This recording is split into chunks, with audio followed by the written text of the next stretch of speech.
ये आर्थिक संकट कितना विकराल हो सकता है? ये अफवाहों का बाजारी गर्म है या दरअसल ये हकीकत है, कड़वी हकीकत है, और इस पर हमें गहन विश्लेषण की जरूरत है? संदीप जी, सबके सामने हकीकत है। हकीकत के हिसाब से अगर हम देखें और अगर हम बयान देखें ईरान के, तो उन्होंने कहा है हम इस लड़ाई को मिड टर्म तक ले जाना चाहेंगे। अमेरिका चाहता है कि ये जल्दी खत्म हो जाए। आज भी अगर स्थिति खत्म होती है तो आपको नॉर्मलाइजेशन में एटलीस्ट महीने से 2 महीने लग जाएंगे, क्योंकि बैकलॉग है। जो फैक्ट्रियों का नुकसान हुआ है, डैमेजेस हुए हैं, पोर्ट्स के नुकसान हुए हैं, अभी तो लड़ाई जारी। तो कहने का मतलब यह है कि अगर आज भी सिचुएशन नॉर्मलाइज होती है तो अगले 60 दिन आपके लिए डिस्टरबेंस वाले रहेंगे। अब सवाल इस बात का है कि क्या हमारे पास 60 दिन का बफर है? क्या हमारे पास स्टॉक सिचुएशन है? किसी भी देश के पास 60 दिन की स्टॉक सिचुएशन नहीं होती है, अनलेस अदरवाइज कि आप खुद एक प्रोड्यूसर हो। अगर खाने की भी बात करें, मैंने अपने चैनल पे एक वीडियो बनाया खाने को लेकर। पेरिशेबल्स मिडिल ईस्ट के अंदर 3 से 5 दिन का ही स्टॉक रखा जाता है।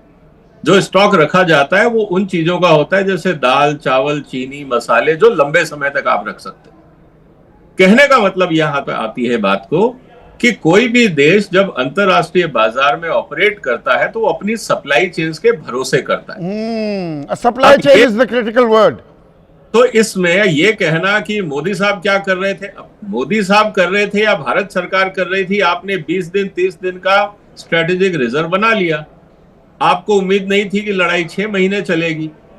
तो सवाल इस बात का है कि अगर आप 6 महीने का रिजर्व भी बनाओगे तो उसके लिए भी पैसा चाहिए, उसमें भी अरबों डॉलर लगते हैं। तो कहना बहुत आसान है कि सरकार क्या कर रही थी, स्थिति के हिसाब से, चाहे वो किसी नहीं, ये आपका फेयर पॉइंट है, पर इसमें कड़वी हकीकत क्या ये भी है कि असर तो पड़ेंगे जो आपने एस्टैब्लिश किया है विजय भाई, पर सबसे ज्यादा असर गरीब पर पड़ेगा। वो 100 रुपए में से 47-48 रुपए तो खान पान पर ही खर्च होता है। देखिए, मेरा ये कहना है संदीप भाई, कोविड के सामने हमें एग्जाम्पल था कि किस तरह से ऑक्सीजन के सिलेंडरों की लूट हुई थी इस देश में।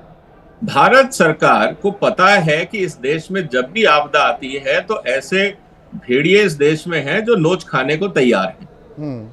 कम से कम भारत सरकार और सारी राज्य सरकारें एक हेल्पलाइन नंबर तो जारी करें कि कोई भी दुकानदार। हेल्पलाइन को छोड़िए, अब मैं राजनीतिक पहलू पर आता हूं विजय भाई। एक मिनट सुनिए, आपने अहम बात कही है सर, एक मिनट सुनिए ना, आपने अहम बात कही है। सर्वदलीय बैठक क्यों नहीं बुलाते? एक दूसरे पर आरोप प्रत्यारोप लग रहे हैं। एक तरफ से कहा जा रहा है आप अफवाह फैला रहे हैं, दूसरा कह रहा है सड़कों पर ये हो रहा है। सर्वदलीय बैठक नहीं हो सकती, संसद में चर्चा नहीं हो सकती विजय भाई? संदीप जी, जो काम 5 मिनट में होता है उसमें मैं 5 दिन क्यों वेस्ट करूं?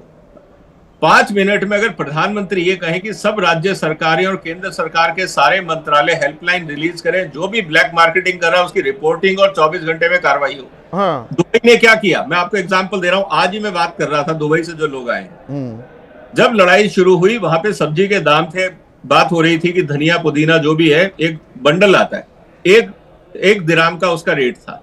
जैसे ही लड़ाई शुरू हुई वो 11 दिराम हो गया।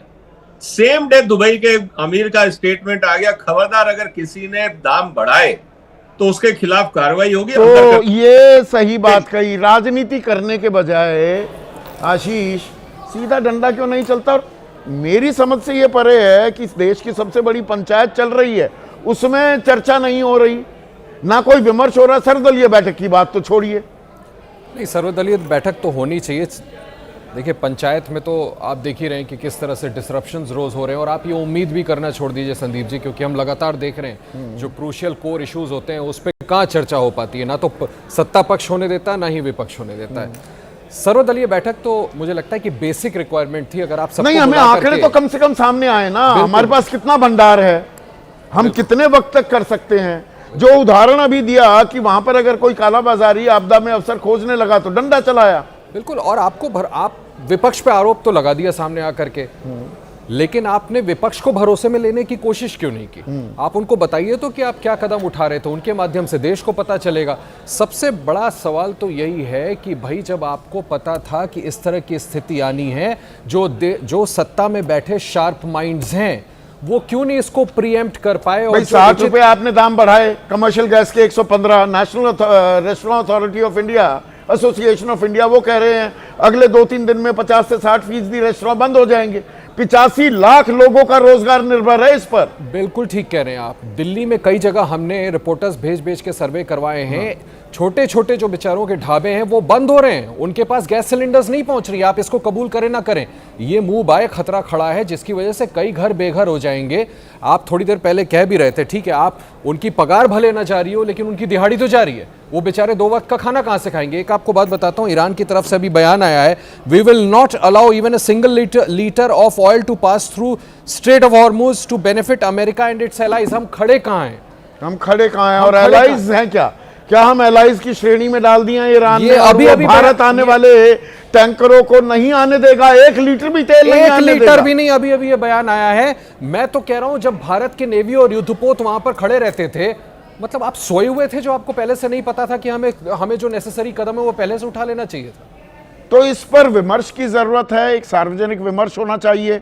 लोकसभा, राज्यसभा, संसद चल रही है, वहां पर चर्चा होनी चाहिए। विश्वास प्रस्ताव पर तो आज हो गई चर्चा, इस संकट पर चर्चा क्यों नहीं हो रही? और जो सवाल हैं, जहां अफवाहें फैलाई जा रही हैं, उनकी पोल खोल होनी चाहिए। पर जहां जायज सवाल हैं, जहां चिंताएं हैं, आशंकाएं हैं, उनका ब्यौरा, उनकी तफसील तो मिलनी चाहिए। क्या यही देशहित नहीं है? इस बारे में सोचिए। आज बस इतना ही।